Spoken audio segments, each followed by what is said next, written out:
Now, I recently shared with you a pair of jeans project that I've been making. On those jeans, I did some machine embroidery and that came out really well. I was really pleased with how the design looks great on the pocket, and then I did some on the trouser leg. Now, that's something you can do at home. You can use free motion embroidery, or you can be creative and use your decorative stitches and combine them to create some wonderful designs.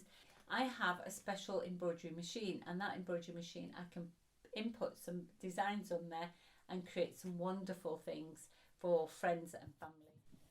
Okay, before we move on to stabilizers, I'm going to show you how I would embroider a t-shirt.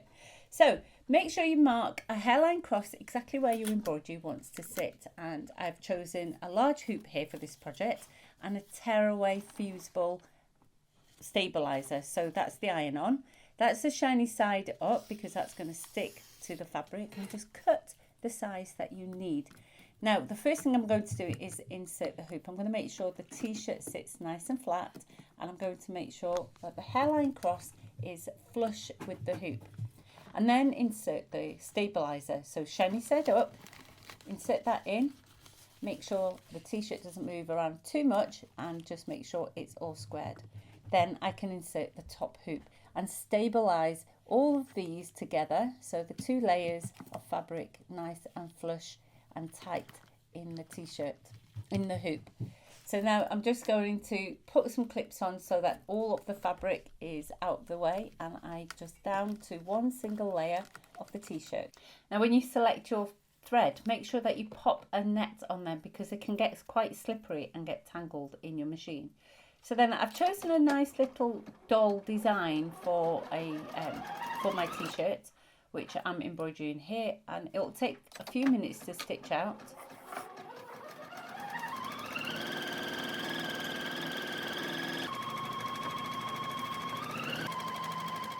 And when that's stitched out, you can pull your t-shirt out of the machine and just tear away the backing, and you'll have the backing left on the doll on your design. And then just press that down, and that will help hold the stitches in place and in shape against the t-shirt. Now, whichever method you choose, you're going to want to use some stabilizer. Now, stabilizer is just something that holds your fabric stable while you do the embroidery. Now, essentially there are 4 types of stabilizers, and that's what I'm going to talk to you about today. So the first kind of stabilizer is the one that you just cut away. So you just use it for the time that you're sewing, and you want it to stay at the back just to help support the fabric. That's for fabrics that are going to move around a little bit, and I used it in my jeans. Then you have the tearaway. That's the stuff that you use on the back, but you don't need any more once the project's done. So all you do is rip it away, and there's just enough left to support the stitching that you've got in your project. That's useful for single layer items like napkins and tea towels, maybe even shirt pockets where you don't actually want too much weight added there. The cutaway was fine on my jeans because the jeans is a heavyweight fabric, but a shirt pocket will be too light and you wouldn't want to add another layer of fabric in there. So tearaway would be great for that. Then there are 2 special ones. You've got the one that dissolves in water, and we call that the wash away. So it's there just to add the support we need when we're adding the embroidery to a project. So for example, you might want to use the wash away for towels. So the wash away is great for things that are going to be washed often. Then you have the one that disappears with heat. So you have the heat away, has different names. But basically, if you apply heat from an iron or a heat press, if you make t-shirts, then that's going to disappear. And that's really useful when you don't want to get your project wet. Now we've got those 4 stabilizers established, what then happens is you move on to different weights, which is fairly straightforward because what you want to do is just match the weight of your stabilizer to the weight of the fabric that you're using. So that's pretty straightforward.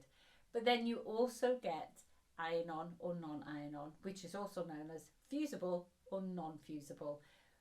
Well, they don't really call it fusible. You either get cutaway or you get fusible cutaway. You get tearaway or fusible tearaway.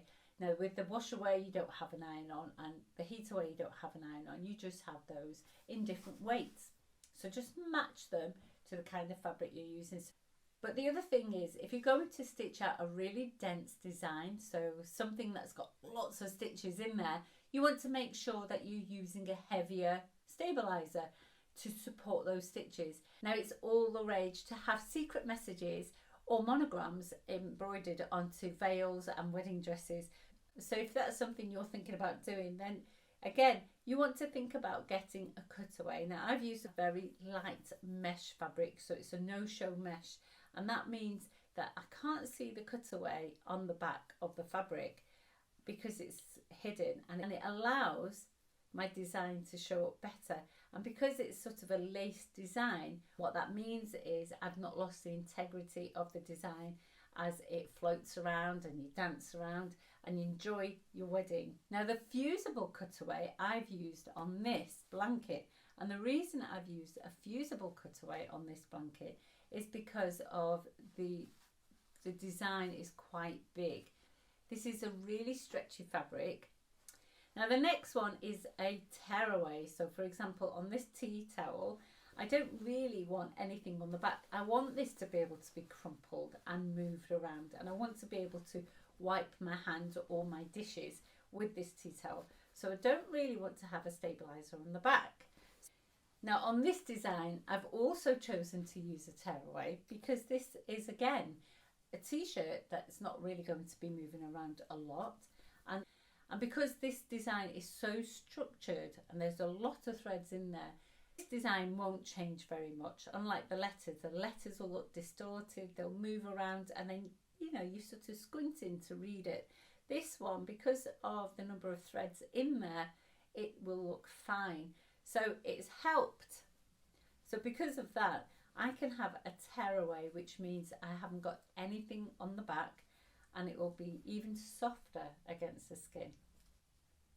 Now, on this towel, I've used a film, so a washable film on the top, and what that does is it holds down the loops, and then you can stitch on top. Now, when you're embroidering towels, you need to be using the water-soluble stabilisers. Now, if you've got a nice thick towel, you don't actually need to use a stabiliser in the hoop.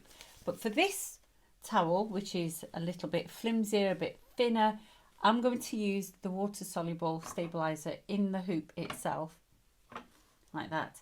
And then I can place the towel on top, like that. Now, once I've got that on the hoop, before I place the top hoop, I need to use a water-soluble stabiliser. The first reason is that we've got loops on the toweling, so the toweling is going to mess with the needle and thread of the machine, and it will get into a tangled mess. So make sure you use a stabiliser for that reason. But the second reason, which is just as important, your embroidery stitches are going to get lost in the loops of the toweling, and you won't be able to see the design so much. It's not going to pop.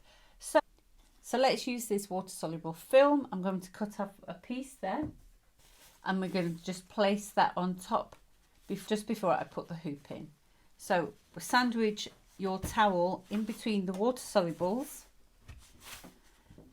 Once you've got that nice and firmly in there, just choose a design and stitch away.